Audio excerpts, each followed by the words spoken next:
ഒരു പ്രധാനപ്പെട്ട വിവരമുണ്ട്. ഈ സമയത്തും നുഴഞ്ഞുകയറ്റ ശ്രമം നടക്കുകയാണ്. ജമ്മുവിലെ സാംബയിൽ നുഴഞ്ഞു കയറാൻ ശ്രമിച്ച പാകിസ്ഥാൻ ഭീകരരെ വധിച്ചിരിക്കുന്നുവെന്ന സുപ്രധാനമായ വാർത്ത പ്രേക്ഷകരെ അറിയിക്കുകയാണ്. ബോർഡർ സെക്യൂരിറ്റി ഫോഴ്സ് ഔദ്യോഗികമായി അറിയിക്കുന്നു.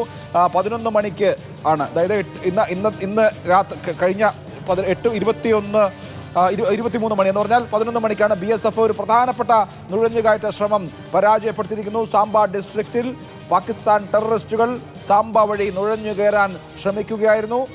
നിരവധി പാകിസ്ഥാനി ഭീകരവാദികൾ ഈ നുഴഞ്ഞുകയറ്റ ശ്രമത്തിനിടെ കൊല്ലപ്പെട്ടു സാംബയിൽ എന്നുള്ളതാണ് വിവരം. അതായത് ഒരു ഭാഗത്ത് യുദ്ധം നടക്കുമ്പോൾ തന്നെ പാകിസ്ഥാൻ എല്ലാ കാലത്തും നോൺ സ്റ്റേറ്റ് ആക്ടേഴ്സിനെ ഉപയോഗിച്ച് ഇന്ത്യയിൽ അശാന്തി ഉണ്ടാക്കാറുണ്ട്. പാകിസ്ഥാന്റെ ആർമിയുടെ ഒരു എക്സ്റ്റൻഡഡ് വിങ് പോലെ പ്രവർത്തിക്കുന്ന, പാകിസ്ഥാൻ ആർമി ട്രെയിൻ ചെയ്യിക്കുന്ന, പാകിസ്ഥാൻ ആർമി പരിശീലനം നൽകുന്ന വിഭാഗം തന്നെയാണ് ഈ ഭീകരവാദികൾ.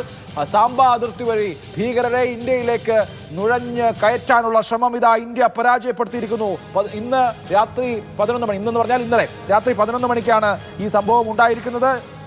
നിരവധി പാകിസ്ഥാനി ഭീകരവാദികൾ നുഴഞ്ഞുകയറ്റ ശ്രമത്തിനിടെ കൊല്ലപ്പെട്ടിരിക്കുന്നു എന്ന പ്രധാനപ്പെട്ട വിവരം പ്രേക്ഷകരെ അറിയിക്കുകയാണ്. പി ബസന്ത് വിവരങ്ങളുമായി തുടരുന്നുണ്ട്. ബസന്ത്, ഈ യുദ്ധം നടക്കുന്നതിനിടയിൽ തന്നെ നുഴഞ്ഞുകയറ്റ ശ്രമം അതിർത്തിയിൽ ഉണ്ടായിരിക്കുന്നു. ബോർഡർ സെക്യൂരിറ്റി ഫോഴ്സ് ആ നുഴഞ്ഞുകയറ്റ ശ്രമം പരാജയപ്പെടുത്തിയിരിക്കുന്നു. എന്തൊക്കെയാണ് വിശദാംശങ്ങൾ?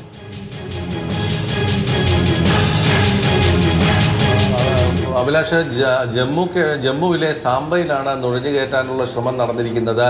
ഇപ്പോൾ ആ ശ്രമത്തെ BSF വലിയ തോതിൽ അത് പ്രതിരോധിക്കുകയും നിരവധി ഭീകരരെയും കൊലപ്പെടുത്തി എന്നാണ് ഇപ്പോൾ മനസ്സിലാക്കുന്നത്. അതായത് 11 മണിയോട് കൂടിയാണ് സാംബ മേഖലയിൽ നുഴഞ്ഞുകയറ്റത്തിനുള്ള ശ്രമം ഉണ്ടായത്. പാകിസ്ഥാൻ നിന്നും വന്ന ഭീകരർ നുഴഞ്ഞു കയറാൻ ശ്രമിക്കുകയും ഇവരെ വധിക്കുകയും ചെയ്തിട്ടുണ്ട് എന്നാണ് ഇപ്പോൾ BSF ഔദ്യോഗികമായി അറിയിച്ചിട്ടുള്ളത്. അതായത് വലിയ തോതിലുള്ള ഈ ആക്രമണങ്ങളുടെ പശ്ചാത്തലത്തിൽ, അതായത് ഇന്ത്യയുടെയും പാകിസ്ഥാൻ്റെയും പ്രത്യാക്രമണങ്ങളുടെ പശ്ചാത്തലത്തിൽ ഭീകരരെ കൂടി ഇന്ത്യയിലേക്ക് തള്ളിവിടുന്നതിനുള്ള നീക്കം പാകിസ്ഥാൻ ശക്തമാക്കിയിട്ടുണ്ട്. അതായത് പാകിസ്ഥാൻ്റെ ഡീപ് സ്റ്റേറ്റാണ് ഇത്തരം നീക്കങ്ങൾ നടത്തുന്നത്. നോൺ സ്റ്റേറ്റ് ആക്ടേഴ്സ് ഇവർ നടത്തുന്ന ഒരു നീക്കമാണിത്. അതായത് പാകിസ്ഥാനിൽ നിന്നും ഭീകരരെ കൂടി കശ്മീർ മേഖലയിലേക്കും ജമ്മു മേഖലയിലേക്കും നുഴഞ്ഞു കയറ്റിവിടുന്ന ആ ഒരു പതിവ് ഈ ഇത്തരം സംഘർഷ സമയത്ത് പതിവുള്ളതാണ്.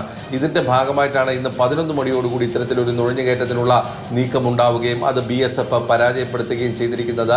BSF ഔദ്യോഗികമായിട്ടാണ് ഈ കാര്യം അറിയിച്ചിരിക്കുന്നത്. നിരവധി പേരെ വധിച്ചു എന്നും BSF അറിയിച്ചിട്ടുണ്ട്. വളരെ പ്രധാനപ്പെട്ട ഒരു കാര്യമാണത്. നിരവധി പാകിസ്ഥാൻ ഭീകരവാദികളെ കൊലപ്പെടുത്തിയിരിക്കുന്നു, വധിച്ചിരിക്കുന്നു. നുഴഞ്ഞുകയറ്റ ശ്രമം പരാജയപ്പെടുത്തിയിരിക്കുന്നു ഇന്ത്യ. അതൊരു ബിഗ് ന്യൂസാണ്. ഇന്ത്യയുടെ BSF ബോർഡർ സെക്യൂരിറ്റി ഫോഴ്സാണ് ഇന്ന് വളരെ വലിയ ഒരു നേട്ടം കൈവരിച്ചിരിക്കുന്നത്. ഈ ഭീകരവാദികൾ, പാകിസ്ഥാൻ ട്രെയിൻ ചെയ്യിക്കുന്ന ഭീകരവാദികൾ നുഴഞ്ഞു കയറി പെഹൽഗാം പോലെയുള്ള ഭീകരാക്രമണങ്ങൾ ഇന്ത്യയുടെ ഭൂഭാഗത്ത് ആവർത്തിച്ചിരുന്നുവെങ്കിൽ അത് വലിയ പ്രയാസം ഉണ്ടാക്കിയേനെ. ഇതുപോലെ വരുന്ന തീവ്രവാദികളാണ് ഇന്ത്യയിൽ പലയിടത്തും നുഴഞ്ഞു കയറി, അതിർത്തി വഴി നുഴഞ്ഞു കയറി കാശ്മീരിലും മറ്റിടങ്ങളിലുമൊക്കെ അശാന്തി വിതയ്ക്കുന്നത്. പാകിസ്ഥാന്റെ പിന്തുണയുള്ള, പാകിസ്ഥാന്റെ അതിർത്തി കടന്നു വന്ന ഭീകരരെ, നുഴഞ്ഞുകയറ്റക്കാരെ ഇന്ത്യ വധിച്ചിരിക്കുന്നു. BSF അത് ഔദ്യോഗികമായി സ്ഥിരീകരിച്ചിരിക്കുന്നു. എത്ര ഭീകരവാദികൾ കൊല്ലപ്പെട്ടു എന്ന കാര്യം അറിയാൻ നമ്മളിനി കാത്തിരിക്കണം. എന്തായാലും ഭീകരരെ വധിച്ചു എന്ന കാര്യം സ്ഥിരീകരിക്കുകയാണ് ഇപ്പോൾ ഇന്ത്യൻ സേന ചെയ്യുന്നത്. BSF border security force